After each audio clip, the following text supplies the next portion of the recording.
لا إله إلا لا إله إلا الله لا إله নেই কোন মালিক নেই কোন খালিক নেই কোন মালিক নেই কোন খালিক নেই কোন জাবার আল্লাহ ছাড়া ইলাহা ইল্লাল্লাহ লা ইলাহা লা ইলাহা ইল্লাল্লাহ মুহাম্মাদুর রাসূলুল্লাহ সাল্লাল্লাহু আলাইহি ওয়াসাল্লাম। আলহামদুলিল্লাহ, ঐতিহ্যবাহী দ্বীনি বিদ্যাপীঠ, দ্বীনি বিদ্যানিকেতন,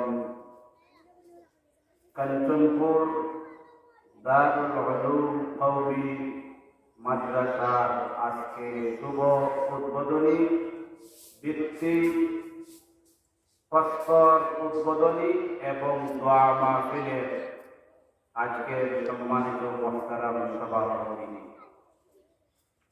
হযরত উলামায়ে কেরাম, মুরব্বিয়ানে আযম,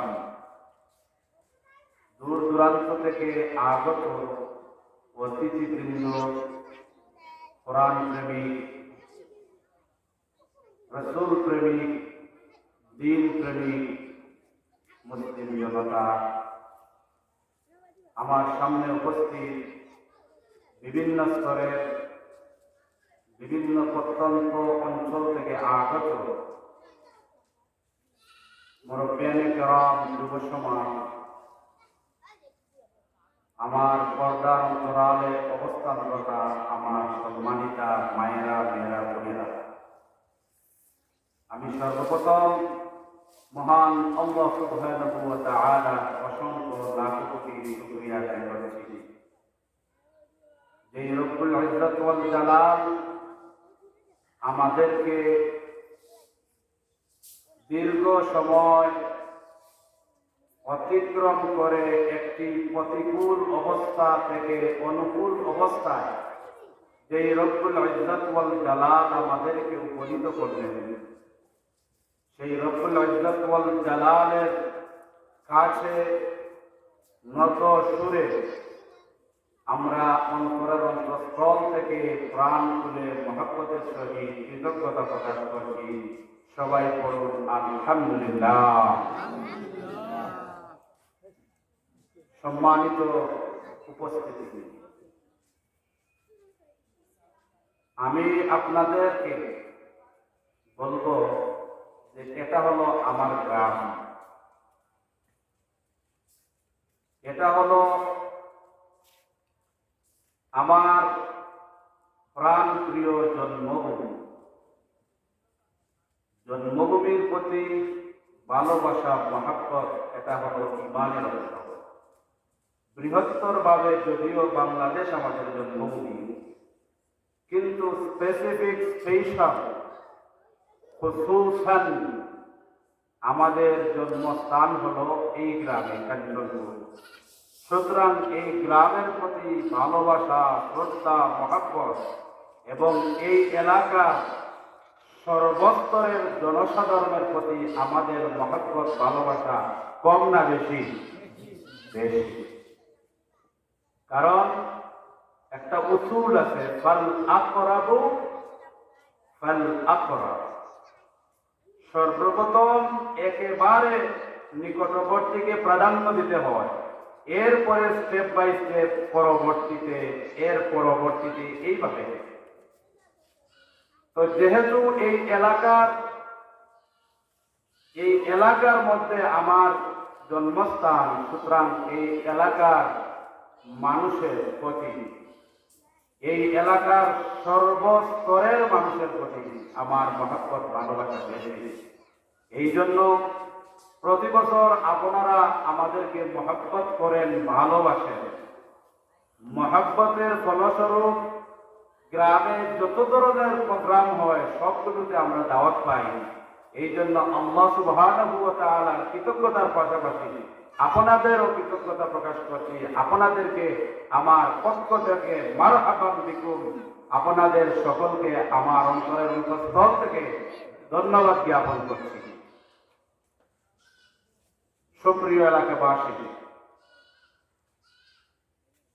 আসলে আপনারা জানেন আমাদের গ্রামের কৃতি সন্তান মুফতি জামিল কাসেমি, সে আমার অত্যন্ত প্রাণের ছোট ভাই। আমরা তাকে মহব্বত করে ভালোবাসে আমাদের গ্রামে যে প্রতিষ্ঠানটি করেছি তার দায়িত্ব তার কাঁধে আমরা অর্পণ করেছি। আমাদের গ্রামে এই কৃতি সন্তানটি থাকার কারণে আমরা এই মাদ্রাসার মুহতামিম হিসাবে আমরা অন্য জায়গায় যেতে হয় নাই। আমাদের ফুল, আমাদের সুগন্ধি সুগ্রাণ ফুলকে আমরা আমাদের কাজে ব্যবহার করতে পারছি। এই জন্য আমরা আল্লাহ শুকরিয়া আদায় করছি, আলহামদুলিল্লাহ। আল্লাহ রাসূল সাল্লাল্লাহু আলাইহি ওয়াসাল্লাম বলেন, মান লাম ইয়াশকুরিন নাস ফালাম ইয়াশকুরিল্লাহ। যেই ব্যক্তি মানুষের কৃতজ্ঞতা প্রকাশ করতে জানে না, যেই ব্যক্তি মানুষের কৃতজ্ঞতা প্রকাশ করতে পারে না, ওই ব্যক্তি আল্লাহ সুবহানাহু ওয়া তাআলার কৃতজ্ঞতা প্রকাশ করতে পারে না। ঠিক না? এই জন্য সর্বাবস্থায় সকল অবস্থায় আমরা আল্লাহ সুবহানাহু ওয়া তাআলার কৃতজ্ঞতা প্রকাশ করব।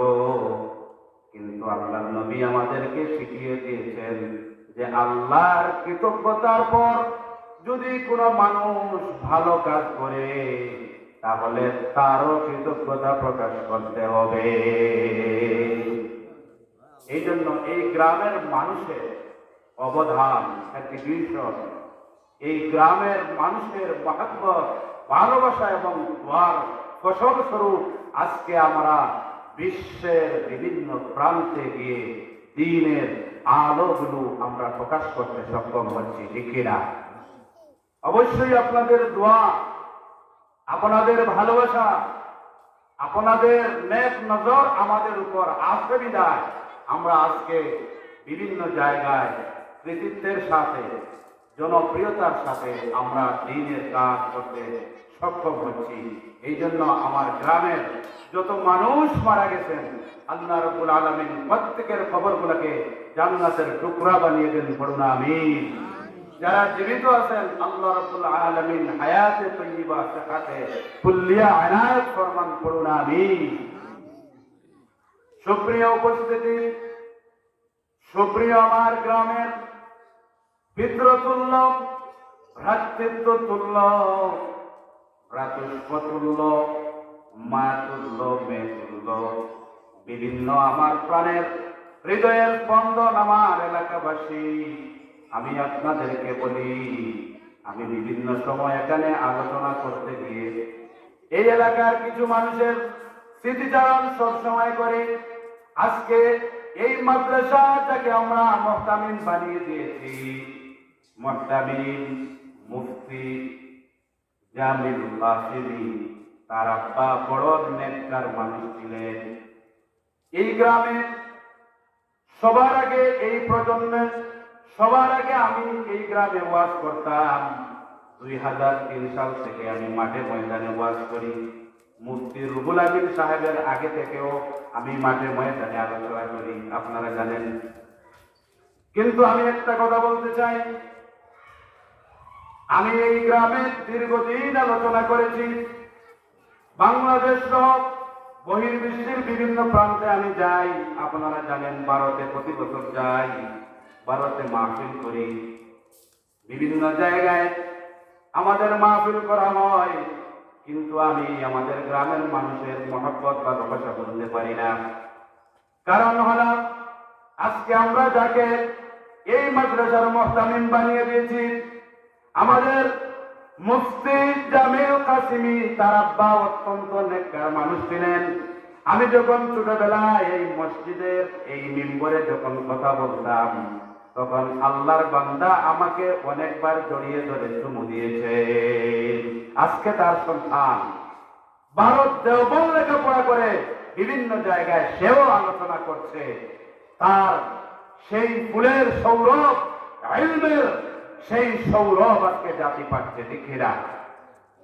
এরপরে আমার অত্যন্ত শ্রদ্ধেয় রিয়াজউদ্দিন চাচা, আমি যখন এই কাঞ্চনপুর মিম্বরে যখন আলোচনা করতাম, আমার আলোচনা শুনে উনারা আমাকে জড়িয়ে ধরতেন, চুমু দিতেন, মহব্বত করতেন।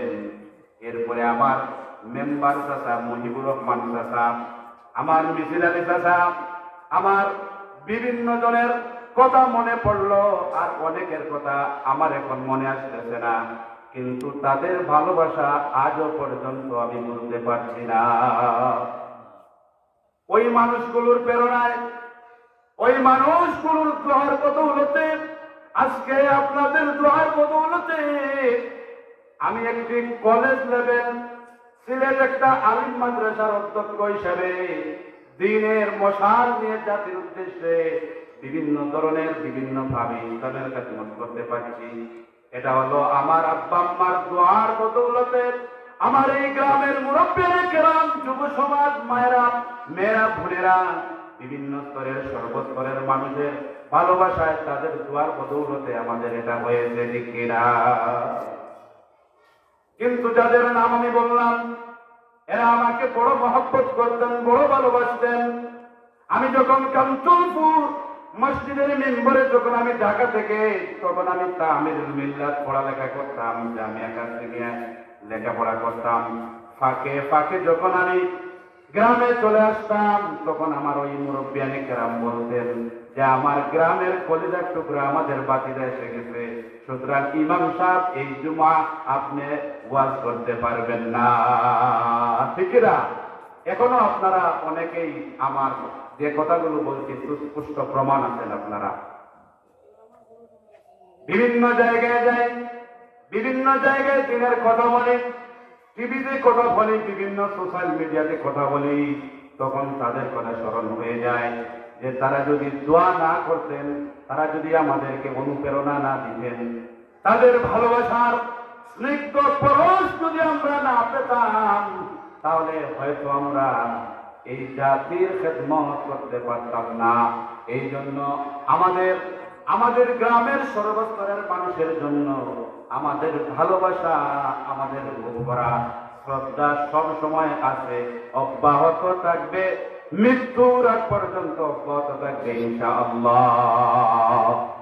কিন্তু আপনাদের করণীয় হলো, আমরা যেহেতু বর্তমান উত্তপ্ত ময়দানে দ্বীনের কথা বলি, আমাদের উপর বিভিন্ন বিপদ মাসায়েব আছে না নাই, আপনারা আমাদের জন্য দোয়া করবেন যে আমরা ঈমানের সাথে থাকতে পারি, কোন ধরনের চক্ষুরাঙ্গানি, কোন ধরনের অসামাজিক, কোন ধরনের অপসংস্কৃতি, কোন ধরনের লোভ লালসা আমাদেরকে যাতে স্পর্শ না করে, আমরা যাতে দ্বীনের কথাগুলো কাঞ্চনপুর থেকে নিয়ে বিশ্বময় আমরা ছড়িয়ে ছিটিয়ে দিতে পারি।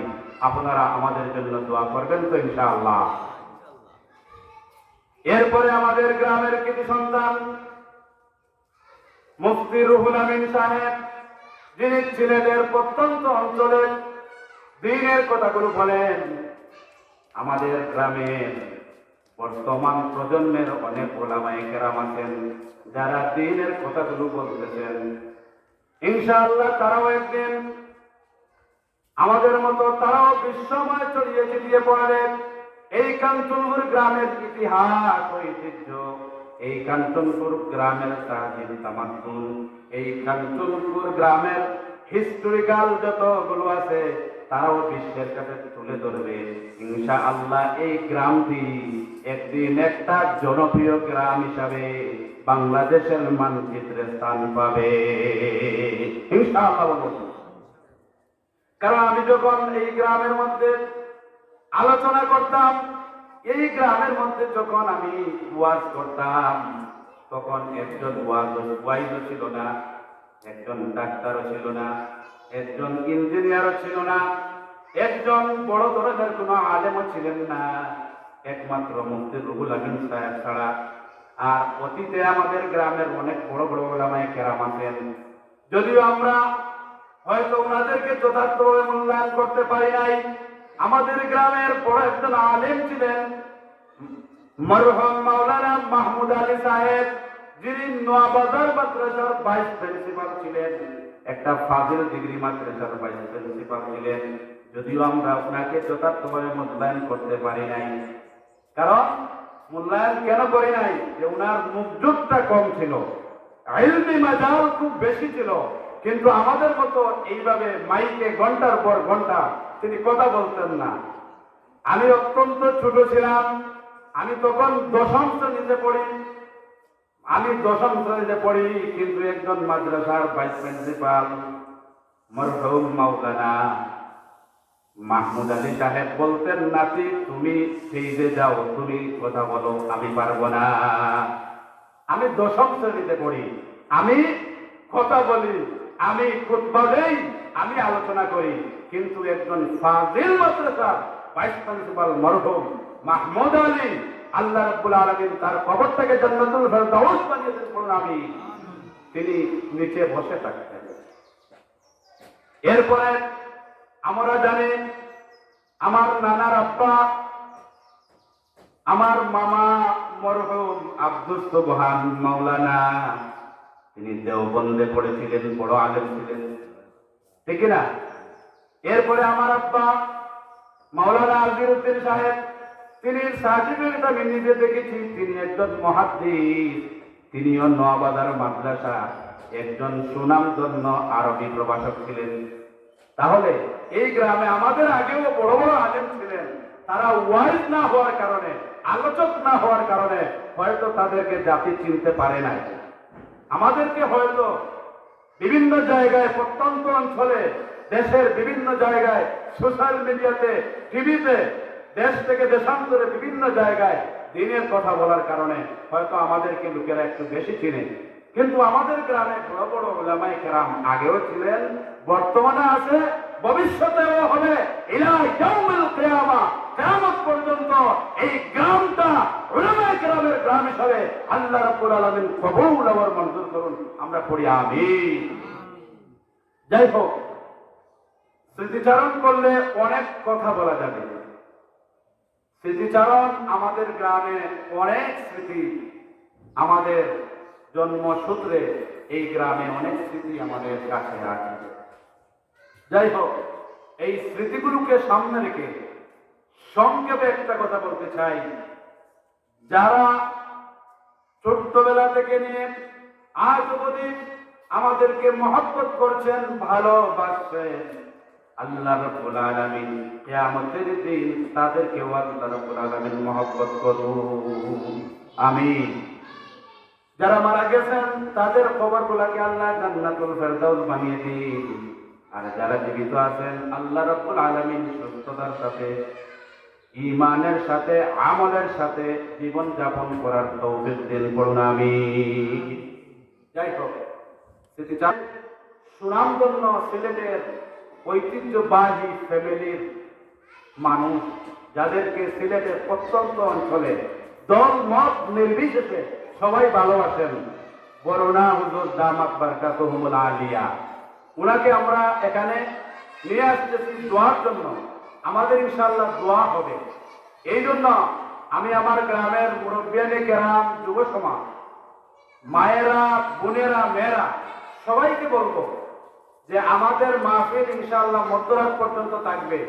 এর ভিতরে আপনারা দান সৎকার করে একেবারে কাঞ্চনপুর গ্রামের ইতিহাসে একটি বিপ্লব আপনারা সৃষ্টি করবেন, সেই আশা আপনাদের কাছে করি।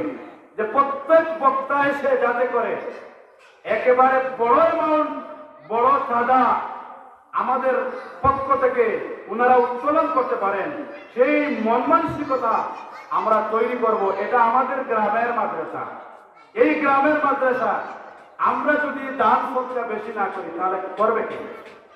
আর আপনারা দান সৎকার করেন দেখি তো এই কাঞ্চনপুর গ্রামে দিন দিন উন্নয়ন হচ্ছে, দিন দিন মসজিদ হচ্ছে, মাদ্রাসা হচ্ছে, মসজিদগুলোর চেহারা দিন দিন। আর আমরা গ্রামে যারা আছি, আমাদের মুরব্বিয়ানে গ্রাম, যুব সমাজ, মায়েরা, মেয়েরা, বোনেরা, আমাদের যার যে সম্বল আছে, যার যে তৌফিকটুকু আল্লাহ দিয়েছেন, আমাকে যে কোটি টাকা দিতে হবে তেমন কথা নয়। আমাকে আল্লাহ রাব্বুল আলামিন কোটিপতি বানিয়েছেন, সেই আলোকে আমি দান করব। আমি লাখপতির আলোকে দান করব। আমি হাজারপতির আলোকে দান করব। আমি যতটুকু আমাকে আল্লাহ রাব্বুল আলামিন সামর্থ্য দিয়েছেন তারই আলোকে যদি আমরা দান করি, 10 লাঠি একের বোঝা, অল্প অল্প বালুকণা, বিন্দু বিন্দু বালুকণা, দেখবেন একেবারে একটি স্তূপের সাগর, একটি স্তূপের পাহাড় হয়ে যায়। অল্প অল্প যদি আমরা সবাই দেই, দেখবেন একটা বিরাট অ্যামাউন্ট হয়ে যাচ্ছে। এই জন্য আমরা গ্রামের কেউ যাতে আমরা দান সৎকা থেকে মাহরুম না হই, আমরা প্রত্যেকেই দান সৎকা আস্তে আস্তে পাঠিয়ে দেই। ইনশাআল্লাহ আমাদের এই দান সৎকার বদৌলতে ইনশাআল্লাহ আমরা দুনিয়াতে আল্লাহ রাব্বুল আলামিন আমাদের মান মর্যাদা সমুন্নত রাখবেন। কিয়ামতের দিন এই দান সৎকাগুলো আমাদের মুক্তির পাতেও হবে ইনশাআল্লাহ। সুপ্রিয় উপস্থিতি, আমি বলতে চাই, আজকে এই মজলিস করা হয়েছে, এই সমস্ত দিনই মজলিস করলে লাভ কি হয়? আমি একখানা হাদিস আপনাদের সম্মুখে পড়ছি। ইন্না লুকমান ক্বালা লিইবনিহি ইয়া বুনাইয়া আলাইকা বিমাজালিসিল উলামা ওয়া ইসতামি' কালামাল হুকামা فإن الله يحيي القلب الميت بنور الحكمة كما يحيي الأرض الميتة بوابل المطر। হযরত লুকমান আলাইহিস সালাম, যার ব্যাপারে পবিত্র কোরআন শরীফে একটা সূরা আছে, ঠিক কিনা? সূরা লুকমান। হযরত লুকমান আলাইহিস সালাতু ওয়াস সালাম আপন পুত্রকে বলছেন, ইয়া বুনাইয়া, হে আমার কলিজার টুকরা সন্তান, আলাইকা বিমাজালিসিল উলামা, আলেমদের মজলিসে বেশি বেশি বসাকে প্রাধান্য দিও। ওয়া ইসতামি' কালামাল হুকামা, এবং বিজ্ঞ উলামায়ে কেরামদের কথাগুলো মনোযোগ দিয়ে শুনিও।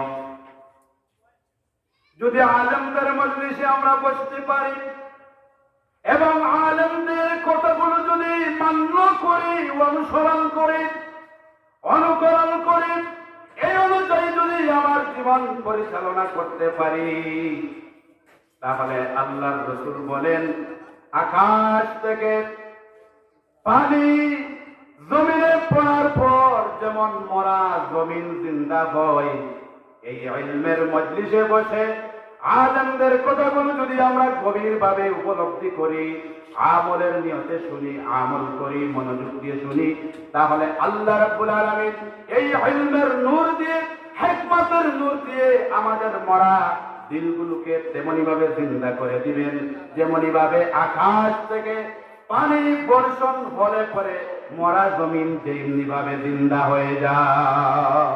সুবহানাল্লাহ। আমরা চৈত্র মাসে জমিনগুলো ফেটে খান হয়ে যায়, ঠিক কিনা?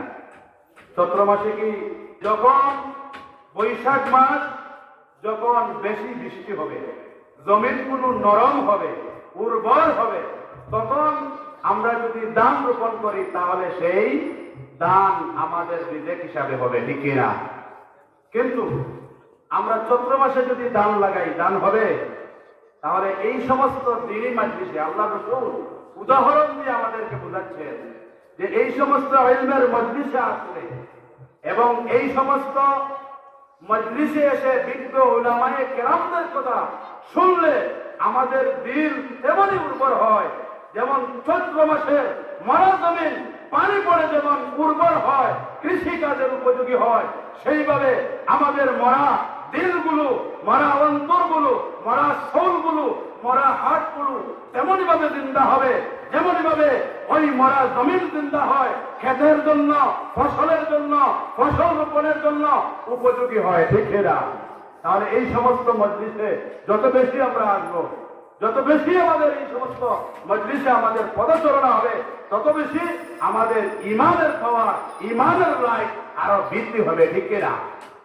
আর ইমানের লাইফ যখন আমাদের বৃদ্ধি হবে, ইমানের পাওয়ার যখন আমাদের দিলের মধ্যে বৃদ্ধি হবে, তখন আমরা আমল করতে মজা পাবো, ভালো কাজ করতে আমাদের মজা লাগবে। আর ইমানের ব্যাটারি যদি আমাদের দুর্বল হয়ে যায়, ইমানের পাওয়ার যদি দুর্বল হয়ে যায়, ইমানের লাইফ যদি দুর্বল হয়ে যায়, তাহলে আমল করতে আমাদের যে উৎসাহ, উদ্দীপনা, আগ্রহ, এটা আমাদের আসবে না, মরে যাবে, ঠিক না? এই জন্য সুপ্রিয় উপস্থিতি, অত্যন্ত গভীরভাবে মনোযোগ দিয়ে কথাগুলো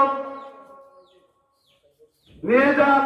ওই যে ঘোষণা দিয়েছি, আলহামদুলিল্লাহ মুরুগ এসে গেছে, এরপরে ওই যে বাইরে কি নিয়ে আসতেছে পেট ভরে, ইনশাআল্লাহ আমি বলবো এখন থেকে নিয়ে একেবারে মধ্যরাত পর্যন্ত দান সৎকা করে এমন একটা ইতিহাস সৃষ্টি করতে হবে, যে ইতিহাসটা আগামীকালকে পত্রিকার মধ্যে উঠবে যে কাঞ্চনপুর গ্রামে যখন মাহফিল শুরু হয়েছে তখন থেকে নিয়ে মধ্যরাতে এমন দান হয়েছে, এই দানের কারণে একটা বিল্ডিং কমপ্লিট হয়ে গেছে।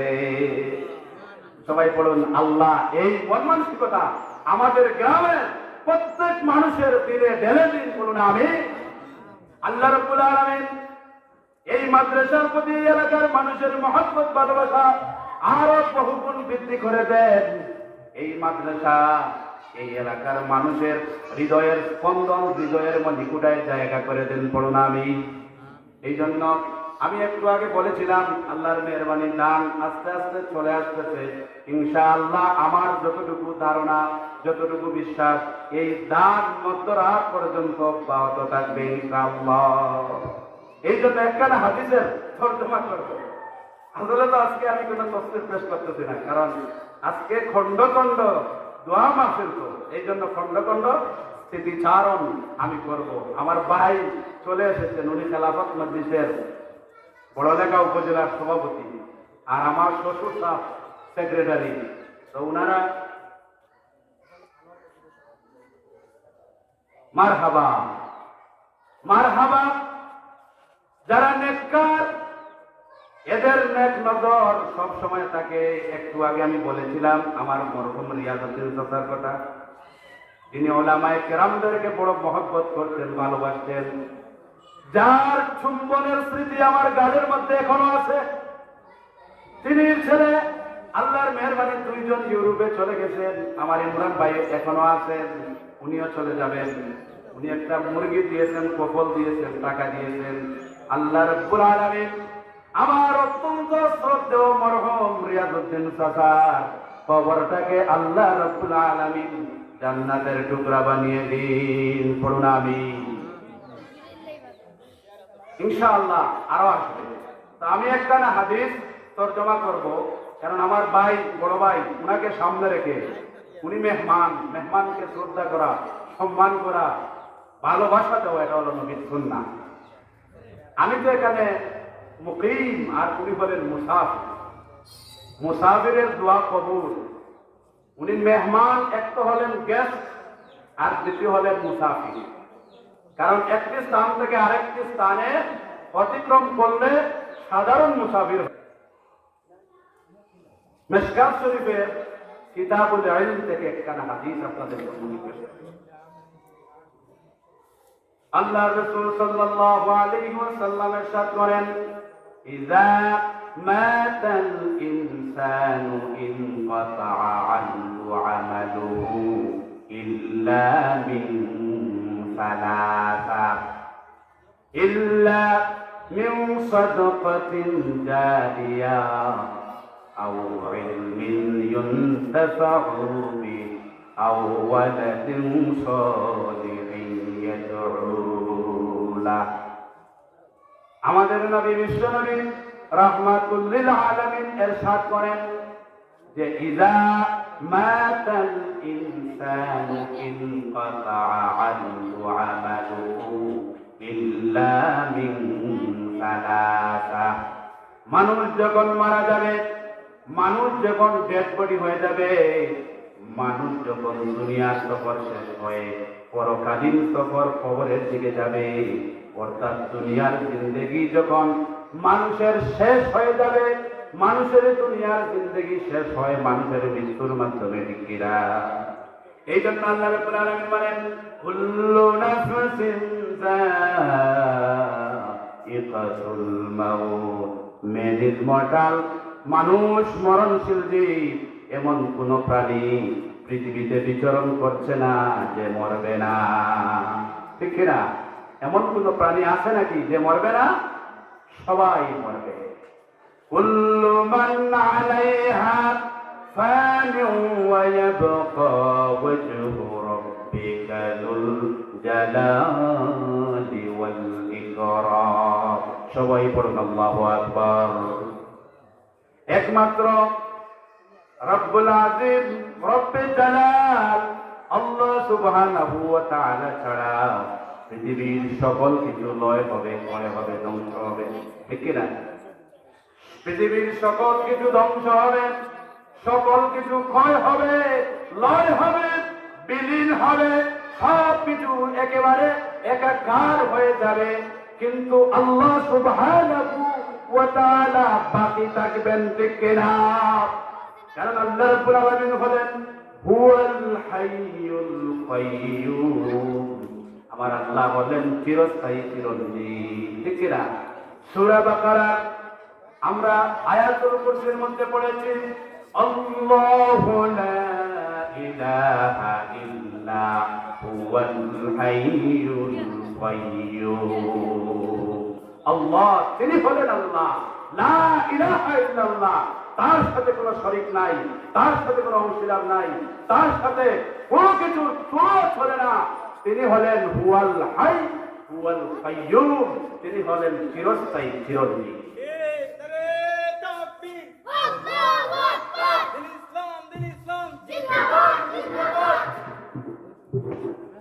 তাহলে বোঝা গেল আল্লাহ রাব্বুল আলামিন চিরস্থায়ী, চিরঞ্জীব।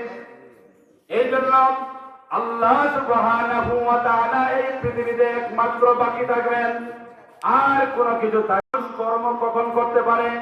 যখন মানুষ জীবন্ত থাকে। ঠিক কিনা? কর্ম মানে কি? কর্ম মানে হলো কাজ, কর্ম মানে হলো কাজ। কাজ মানুষ কোন সময় করে? যখন মানুষ জিন্দা থাকে। ঠিক কিনা? মানুষ যখন জীবিত থাকবে, জিন্দা থাকবে, দেহে প্রাণ থাকবে, তখন মানুষ কাজ করতে পারে। ঠিক কিনা? কিন্তু মানুষ যখন তার দেহে প্রাণ থাকে না, তখন মানুষ আর কোনো কাজ করতে পারবে? পারবে না। এই জন্য আল্লাহ নবী বিশ্বনবী রাহমাতুল লিল আলামিন বলেছেন যে ইযা মাতাল ইনসানু ইনকাতা আনহু আমালুহু ইল্লা মিন সালাসা। মানুষ যখন মারা যাবে তখন তার সকল আমল বন্ধ হয়ে যাবে, ইল্লা মিন সালাসা, কিন্তু তিনটি কাজ জারি থাকবে, অর্থাৎ তিনটি কাজের প্রভাব দূর পরেও উপভোগ করতে পারবে। আমার কথাটা ক্লিয়ার বুঝে আসছে? মানুষ যখন মারা যাবে তখন তার সমস্ত আমল বন্ধ হয়ে যাবে, অর্থাৎ মানুষ মারা গেলে আর কোনো আমল করতে পারবেন না, কোনো কাজ করতে পারবেন না, ইল্লা মিন সালাসা। তবে তিনটা কাজ দুনিয়ার জিন্দেগিতে যদি আপনি করে দিতে পারেন, তাহলে ওই তিনটি কাজের প্রভাব, ওই তিনটি কাজের সওয়াব, ওই তিনটি কাজের ফায়দা মৃত্যুর পরও আপনি ভোগ করতে পারবেন। সেই তিনটি কাজ কি? মনোযোগ দিয়ে শুনুন, মুলাহাজাত বলতেছি, সামারাইজ করে বলতেছি, কারণ ব্যাখ্যা সুলভ বলা সম্ভব হবে না সময়ের স্বল্পতার কারণে। এক নম্বর হলো সাদকাতুন জারিয়া, সদকায়ে জারিয়া। যেই সদকাটা সব সময় জারিয়া মানে প্রবাহমান থাকে, অর্থাৎ দুনিয়ার জীবনে আপনার জীবন দশায় আপনি যদি সাদকাতুন জারিয়া, প্রবাহমান দান, চিরস্থায়ী দান এইগুলো যদি করে থাকেন তাহলে এইগুলোর বেনিফিট, এইগুলোর লভ্যাংশ, এইগুলোর সব মৃত্যুর পরেও আপনার কবরে যেতে থাকবে। সুবহানাল্লাহ। কথা ক্লিয়ার হয়েছে? তাহলে মানুষ মরে গেলে মানুষ কোনো কাজ করতে পারে না। মানুষ যদি মারা যায় তাহলে ওই মানুষ কি নামাজ পড়তে পারবে, রোজা রাখতে পারবে, হজ করতে পারবে, দান সদকা করতে পারবে, কোনো ভালো কাজ করতে পারবে? আর ভালো কাজ যদি আপনি নাই করেন তাহলে সব পাবেন? তাহলে বোঝা গেল আল্লাহ রাসূল হাদিসে প্রথমাংশে আমাদেরকে বলে দিলেন যে মানুষ যখন মারা যাবে তখন তার আমলের দরজা সব, আমলের দরজা বন্ধ হয়ে যাবে ইল্লা মিন সালাসা। কিন্তু মানুষের জীবন দশায়, মানুষের হায়াতের জিন্দগিতে তিনটি কাজ যে মানুষ করেছে সেটার প্রভাব, সেটার বেনিফিট সে মরার পরেও পাবে। সুবহানাল্লাহ। যেমন ধরুন একটি উদাহরণ সেট করা যায়, যেমন আপনি যদি ব্যাংকে টাকা রাখেন তাহলে আফটার 6 মান্থ অথবা আফটার 1 ইয়ার পরে পরে আপনি লভ্যাংশ পাবেন, ঠিক কিনা?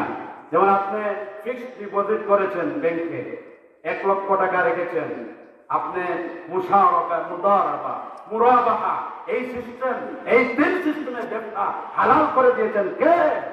আল্লাহ সুবহানাহু ওয়া তাআলা। এই জন্য এই 3 সিস্টেমে ইসলামিক ব্যাংক, আল আরাফা ব্যাংক, এই ধরনের শাহজালাল ইসলামী ব্যাংক, এই ধরনের ইসলামী ব্যাংকগুলায় মুশারাকা, মুদারাবা, মুরাবাহা এই 3টি পদ্ধতিতে তারা ব্যবসা বাণিজ্য করে। সুতরাং এইগুলোতে ব্যবসা বাণিজ্য করা আমাদের জন্য হালাল আছে। আমেরিকা, সেই আমেরিকা তো সেন্ট্রাল ব্যাংক ইসলামী শরিয়ায় চলে না, ঠিক কিনা?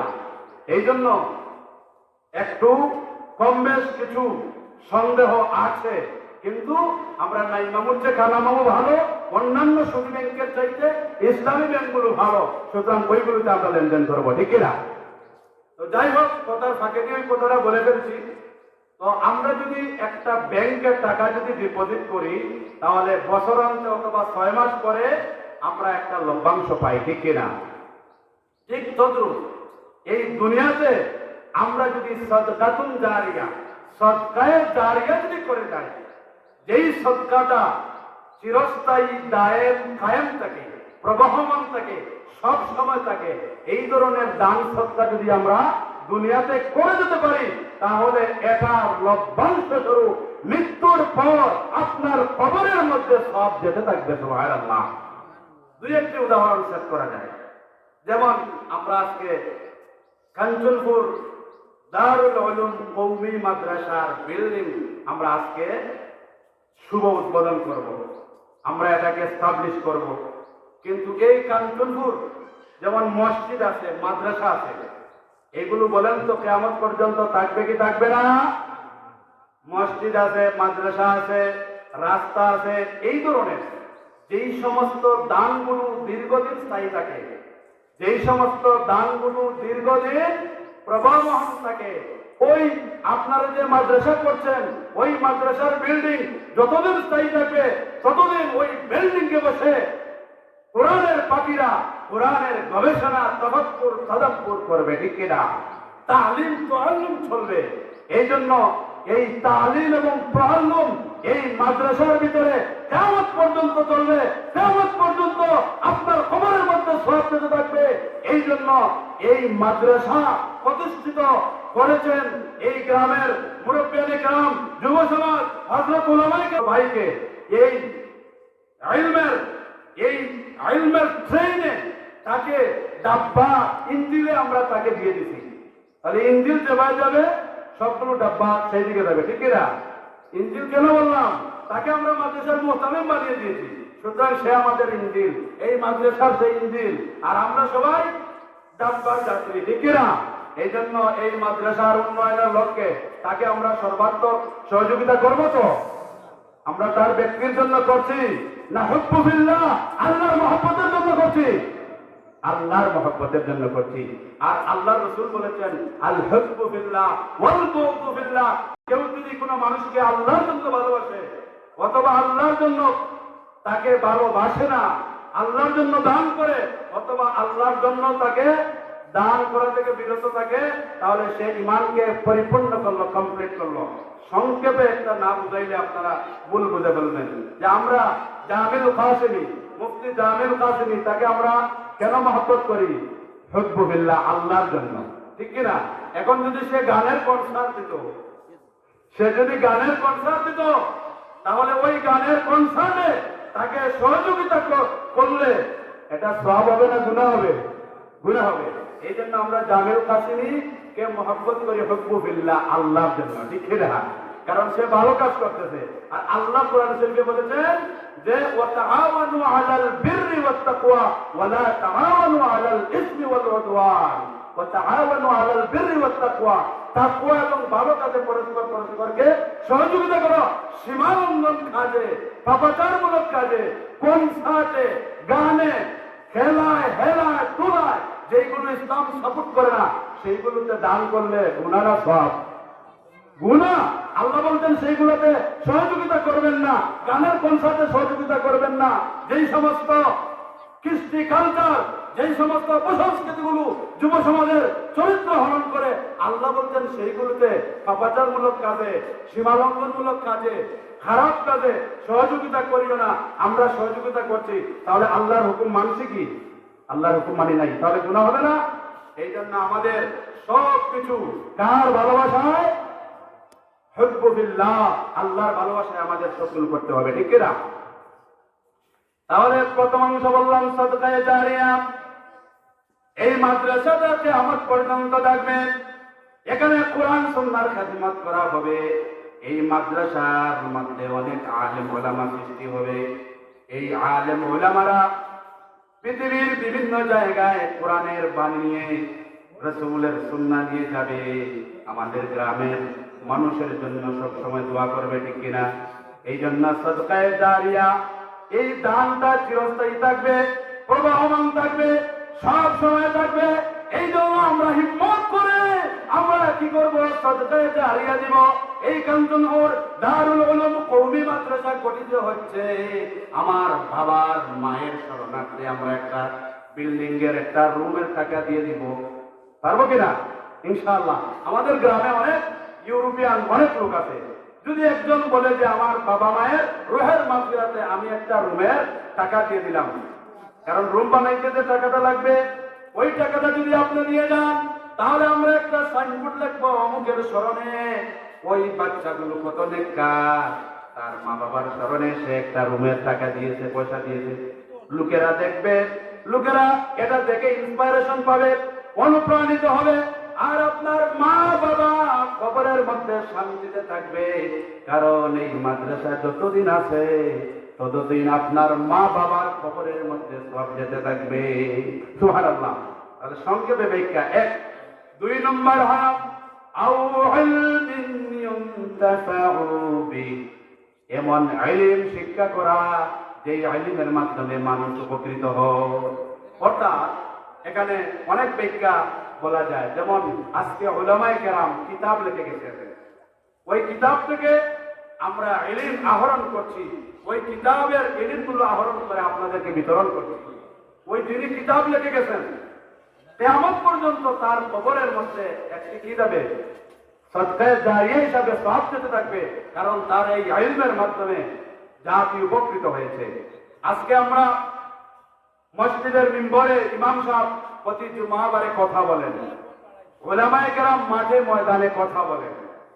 আমি এক কথায় মুলাহাজাত সংক্ষেপে বলবো, যে যে পরিসরে দ্বীনের খেদমত করছেন, দ্বীনের ইলমের খেদমত করছেন, যার কাছ থেকে কারো কাছ থেকে বেশি মানুষ উপকৃত হচ্ছে, কারো কাছ থেকে অল্প মানুষ উপকৃত হচ্ছে, কিন্তু এই ইলমের মাধ্যমে যত মানুষ উপকৃত হবে, সেই ইলম বিতরণকারী মৃত্যুর পরও তার কবরের মধ্যে সওয়াব যেতে থাকবে। সুবহানাল্লাহ।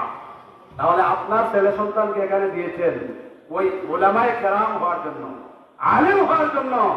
আপনার ছেলে আলেম হবে, আপনার ছেলে জাতিকে দ্বীনের দিকে রাখবে, কোরআন সুন্নাহর দিকে রাখবে। সে মারা যাবে, সে নেককার মানুষ হয়ে মারা যাবে, সে তার ইলমের শুকরানে গোটা জাতি সুশোভিত হবে। সে মৃত্যুর পরে কবরে সেই সওয়াব যেতে থাকবে। আর আপনার সন্তান যখন জান্নাতি হয়ে যাবে, আপনাকে না রেখে কি সে জান্নাতে যাবে? জান্নাতে যাবে না, আপনাকে নিয়েই যাবে। সংক্ষেপে এটার ব্যাখ্যা করলাম, এটার ব্যাখ্যা আরো অনেক। 3 নম্বর স্টেপ হলো যে আওয়ালাদিন সালিহিন ইয়াদউ লাহু, এমন এক সন্তান রেখে যাওয়া, এমন এক সন্তান তৈরি করে যাওয়া, যেই নেক সন্তানটি আপনার মৃত্যুর পরে আপনার জন্য দোয়া করে। কি দোয়া করে? আল্লাহ কোরআন শরীফে শিখিয়ে দিয়েছেন, আমার সাথে সবাই পড়ুন, রব্বিরহামহুমা কামা রব্বায়ানি সগীরা। আল্লাহ তাআলা রব্বিরহামহুমা, আল্লাহ তাআলা আমার পিতামাতার প্রতি আপনি রহম করুন, দয়া করুন, অনুগ্রহ করুন, কৃপা করুন, কামা রব্বায়ানি সগীরা, যেমনি ভাবে আমার পিতামাতা ছোট্টবেলায় আমাকে লালন পালন করেছেন, আমাকে কষ্ট করে, অনেক কষ্ট করে আমাদের পিতামাতা আমাদেরকে লালন পালন করেছেন। এই জন্য আল্লাহ পিতামাতার জন্য আমাদেরকে দোয়া শিখিয়ে দিয়েছেন। এখন বলুন তো, নেক সন্তান ছাড়া সেই দোয়া করবে নাকি? নেক সন্তান হলে প্রতিদিন এই দোয়া করবে। আপনার পিতামাতা, আপনার যে সন্তানটি আলেম হবে অথবা তালিবুল ইলম ছাত্র হবে, সে প্রতিদিন দোয়া করবে। যদি আপনি মৃত হন, আপনার কবরের মধ্যে প্রতিদিন সওয়াব যেতে থাকবে। সুবহানাল্লাহ। আওয়ালাদিন সালিহিন ইয়াদউ লাহু, এমন নেক সন্তান রেখে যাওয়া, যেই নেক সন্তান পিতা মাতার মৃত্যুর পরে দোয়া করে। তাহলে আমরা যদি নেক সন্তান রেখে যেতে পারি, আমরা যদি আমাদের ছেলে সন্তানদেরকে, মেয়ে সন্তানকে যদি আলেমা যদি বানিয়ে যেতে পারি, তাহলে আমরা কবরের মধ্যে বসেও সওয়াব পেতে থাকবো, ঠিক না? এখন আপনারা বলতে পারেন যে শুধু আলেমদের মর্যাদার কথা বললেন, তাহলে বাকিরা কি মর্যাদাশীল নয়? সবার মর্যাদা আছে। একটি উদাহরণের মাধ্যমে শেষ করব। যেমন ঢাকা, সিলেট থেকে বা চট্টগ্রামের দিকে উদয়ন ট্রেন বা জলদিঘা চলে যাচ্ছে, কিন্তু ট্রেনের ডাব্বা, যেটাকে বগি বলা হয়, এইগুলো সব সমান সমান কিনা? এগুলো সব সমান। ট্রেনের বগিগুলো, ট্রেনের ডাব্বাগুলো সব সমান কি সমান না? সব সমান, কিন্তু এর ভিতরে একটা ক্লাসিফিকেশন আছে। বগি সমান, এক ইঞ্জিন টানতেছে, কিন্তু ভিতরে ক্লাসিফিকেশন আছে, ভিতরে শ্রেণীবিন্যাস আছে। একটা ফার্স্ট ক্লাস, একটা সেকেন্ড ক্লাস, একটা থার্ড ক্লাস। ফার্স্ট ক্লাসে একটু সুযোগ সুবিধা, কমফোর্টেবল ভাবে, আরামদায়ক ভাবে আপনি যেতে পারবেন। সেকেন্ড ক্লাসে আরো একটু সুবিধা কম, থার্ড ক্লাসে আরো একটু সুবিধা কম, ঠিক না? কিন্তু একই ট্রেনের মধ্যে ক্লাসিফিকেশন হচ্ছে। তাহলে মানুষের স্বভাব আল্লাহর কাছে দাম আছে। ওয়ালাকাদ কাররামনা বানি আদম, আমি বনি আদমকে সম্মানিত করেছি। সবারই সম্মান আছে, কিন্তু সম্মানের মধ্যে ক্লাসিফিকেশন আছে, শ্রেণীবিন্যাস আছে। উলামায়ে কেরামদের মর্যাদা সবচেয়ে বেশি, বলুন না সুবহানাল্লাহ। তাহলে আপনাদের মর্যাদা আছে না নাই? তাহলে উলামায়ে কেরাম এই জাতির ফার্স্ট ক্লাস, বুঝে আসছে? এখন বলবেন যে আপনি মনে হয় উলামায়ে কেরামের দলভুক্ত, এই জন্য ফার্স্ট ক্লাস বলতেছেন। এটা কি মুখে বলতে হবে না দলিল দিতে হবে? দলিল দিতে হবে। এক কথায় দলিল, ইন্নামাল উলামাউ ওয়ারাসাতুল আম্বিয়া। আল্লাহু আকবার। নিশ্চয় পৃথিবীতে যত উলামায়ে কেরাম আছেন সব হলেন নবীদের উত্তরাধিকারী, নবীদের ওয়ারিস। আপনি মারা গেলেন, আপনার সন্তান যেমন অটোমেটিক ওয়ারিস হয়ে যায়, ঠিক তদ্রুপ নবীরা নাই, অটোমেটিক উলামায়ে কেরাম ওয়ারিস হয়ে গেছে। সুবহানাল্লাহ। তাহলে এখন যদি নবী থাকতেন, তাহলে নবীকে কম ভালোবাসতেন না বেশি ভালোবাসতেন? বেশি ভালোবাসতেন।